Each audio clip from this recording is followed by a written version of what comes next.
Hello ladies and gentlemen, and welcome to today's video podcast from Vetstoria. My name is Mغlق, and the topic for today's discussion is chocolate poisoning.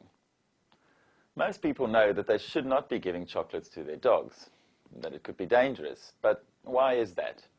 Exactly how much chocolate is dangerous, and what happens to your dog when he eats chocolate? Let's answer these questions.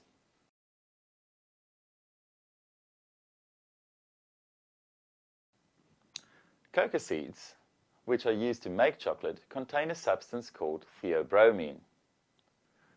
Theobromine belongs to the same chemical family as caffeine, which is found in coffee, and theophylline, which is found in tea.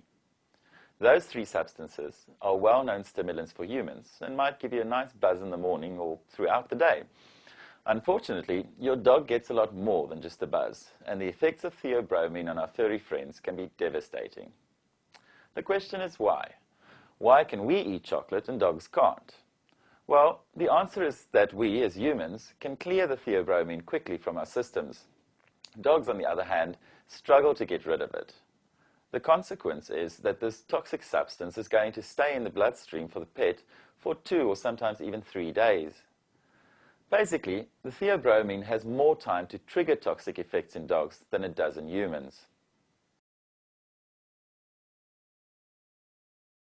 So, will a couple of M&Ms kill your Labrador? Well, of course not. The amount of chocolate necessary to trigger toxic effects in a dog depends on several factors. Firstly, the size of the dog is a very important factor, and the quantity of chocolate that is enough to kill a Yorkie may have no effect at all on a Great Dane. Secondly, the amount of theobromine is different from one type of chocolate to another. This is directly related to the amount of cocoa solids found in each product. Finally, it's important to understand that each dog is unique, and the ability to metabolize the theobromine will vary from one dog to another, a bit like alcohol in humans. Therefore, to give you a precise toxic dose for the chocolate is impossible. However, I will try and give you a rough guide. This is a classical milk chocolate bar. It contains 20% of cocoa solids and weighs 50 grams. 2 of them will be necessary to cause symptoms of toxicity in a Westie, while a Labrador needs to ingest 5 to feel ill.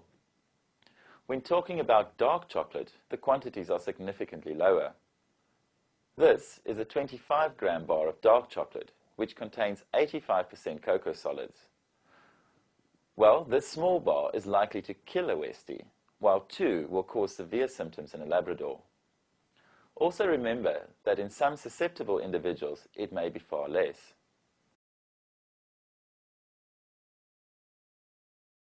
Symptoms are most commonly seen within 12 hours of the ingestion of the chocolate. The first symptoms of poisoning are excitement, vomiting and diarrhea, muscle spasms, and excessive thirst, although you may only notice the consequences, which is excessive urination, sometimes on your carpet. These signs can then progress to heart problems, including a very fast and abnormal heart rate. Fitting then occurs, and eventually the dog slips into a coma and finally dies.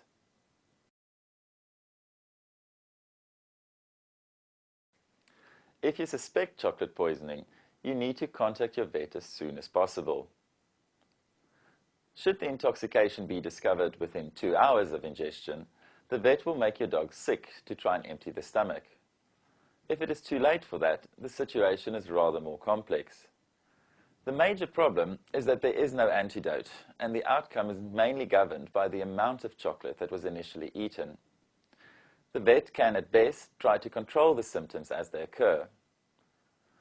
Hospitalization of the dog is usually necessary in order to administer intravenous fluids and monitor the heart problems and control the fitting.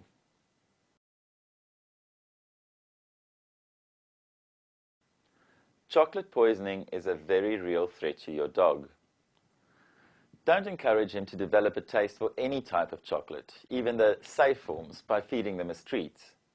And put away any loose chocolates and partially eaten bars. Also, be aware that cocoa bean mulch, which is used for landscaping, contains this toxin.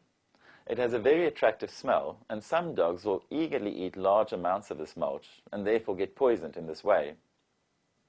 Finally, it's important to mention that although the most common victims are dogs, cats, especially kittens, as well as horses, parrots, and rodents are all susceptible to chocolate poisoning and may get poisoned just like dogs. Well, that concludes today's program. Thank you for listening, and remember to check out vetstoria.com for further video podcasts, and feel free to leave any comments or suggestions for future topics. Goodbye.